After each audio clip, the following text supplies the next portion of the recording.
Alright guys, actually I'm very sorry. I thought that I was recording the lesson, not knowing that all what I was doing in the video was not actually recording. Sorry for that. So let me just try and go through it again. We are starting with the glucogenic amino acid, and from our previous lessons, unlike how we started, we are saying that the glucogenic amino acid, these are amino acids that are being converted into glucose through the gluconeogenesis. So as you could see here, amino acid is being converted to glucose through gluconeogenesis, and the gluconeogenesis usually occurs in the liver, but prolonged fasting or prolonged exercises, sometimes you can have it occurring in the kidney as well.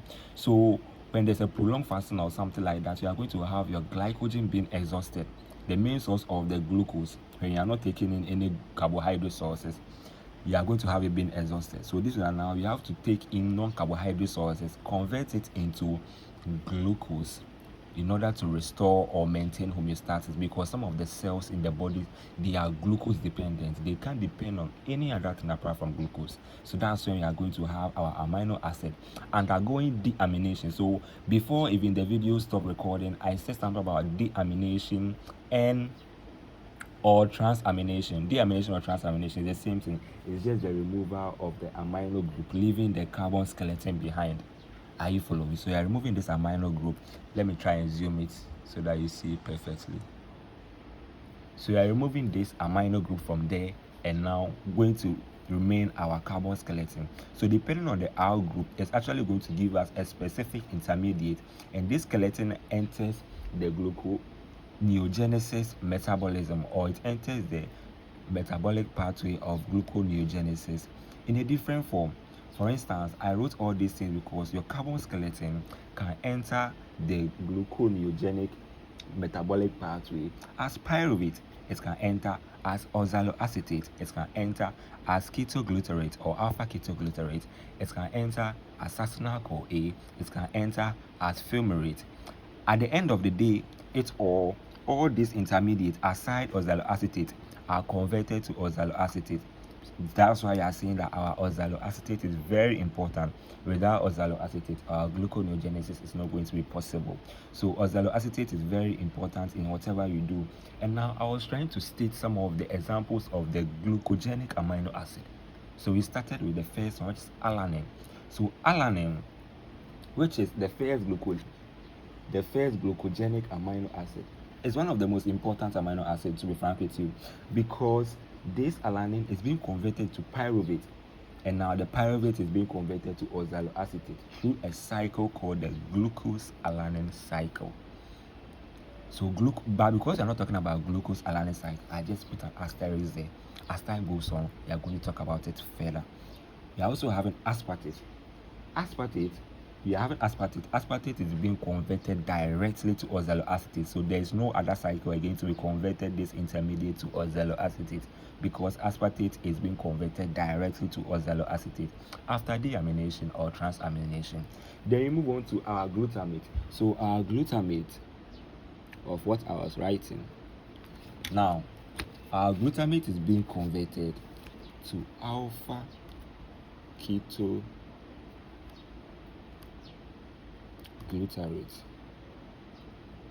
Alpha ketoglutarate, that is our glutamate. We can also have valine. So valine and methionine, they are all amino acids that are being converted into succinyl CoA. So either valine or methionine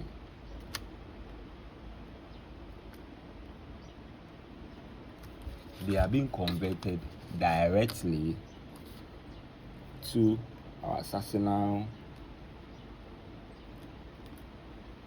CoA. And you can also have your phenylalanine and tyrosine being converted to fumarate. So let me write it here. So phenylalanine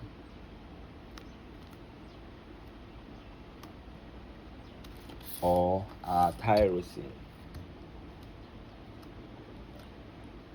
can be converted straight to fumarate.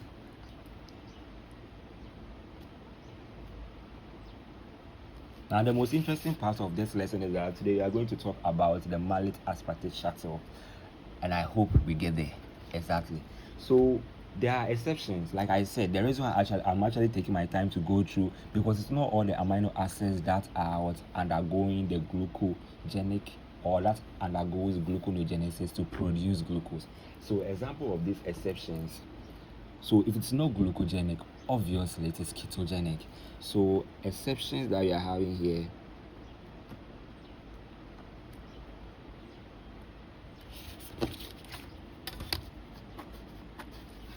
So our exceptions here is that our first one, we are having our lysine. So there are two main forms of the exceptions, or two main amino acids. For them, they are purely ketogenic. They don't undergo gluconeogenesis to produce glucose. So when you're having those amino acids in the system, forget about them. There is no way it's actually going through the gluconeogenic pathway. So we are having our lysine.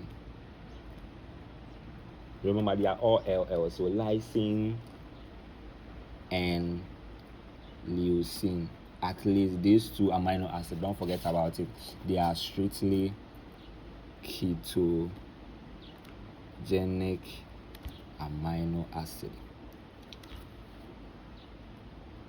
What did they do? They actually produce ketone bodies.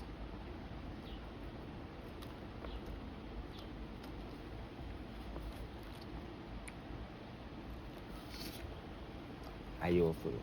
So, like I said, I wanted us to talk about the glucose alanine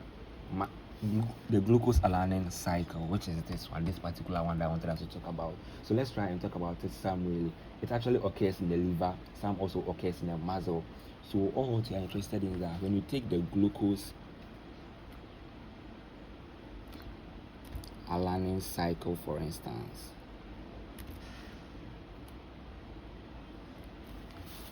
so this lesson is actually going to be divided into two. Obviously, the malate aspartate shuttle part to be discussed earlier.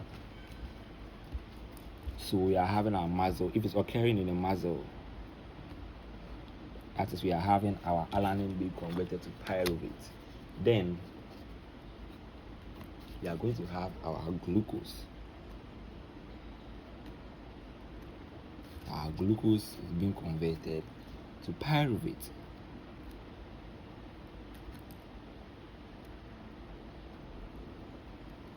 Now pyruvate is also being converted to alanine. Then obviously they are actually moved to the blood. So this is a cycle. It's a very short cycle for the group in the muscle. Then in the liver, now in the liver, see something here. We actually need everything to happen quickly. So after giving these two cycles, we are going to interconnect these two and identify what we mean by the glucose alanine cycle. So here in the liver, see what's happening. In the liver, you're actually going to have your alanine. Now this your alanine is being converted to pyruvate. So you can see that it's like a reverse, right? Obviously. So pyruvate.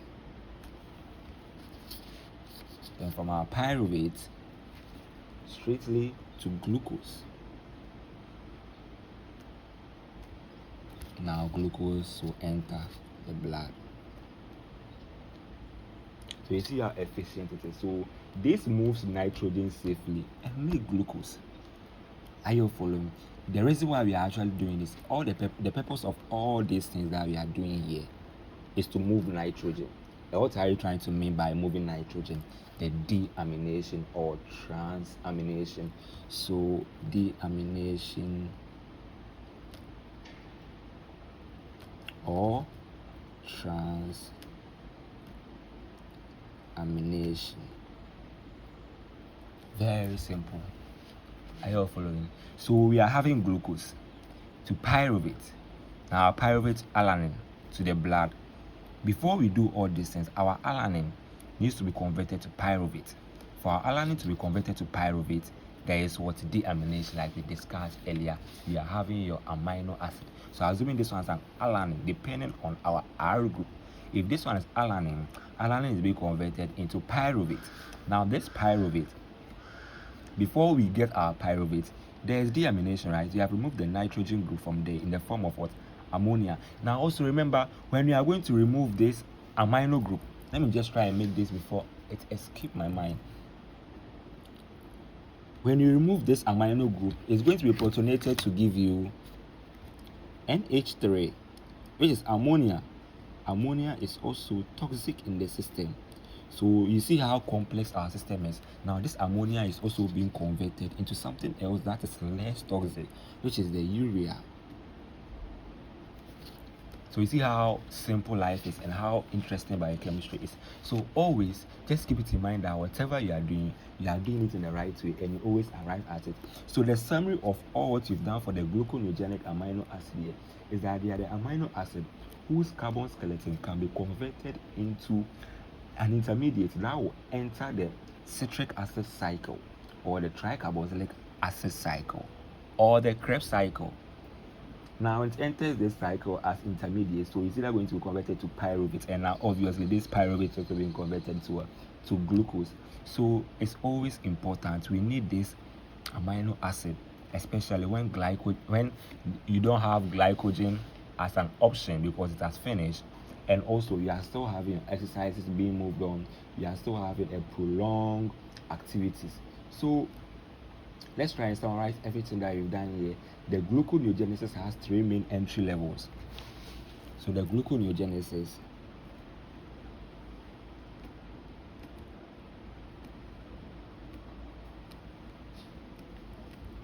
having 3 main entry levels. So these 3 main entry levels, the first one is the pyruvate level, like we did earlier.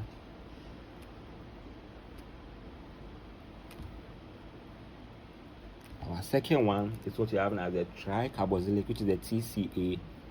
So the moment you have the TCA cycle, the most common or important intermediate that we have in the TCA cycle is the oxaloacetate. So pyruvate level or the oxaloacetate.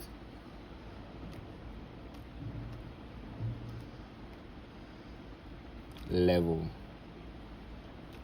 And our third one is the triophosphate.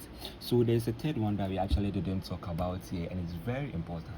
Let me just try. You try and talk about it. I'll just give a short summary about it, then we move on. So the triose means what? Sugar with what? 3 carbons. So triose phosphate, meaning that 3 carbon, they are having a phosphate group on it. So phosphate level. And if you are going back to our glycolysis and you remember something like triose phosphate, there's an enzyme called the triose phosphate isomerase, right? Exactly.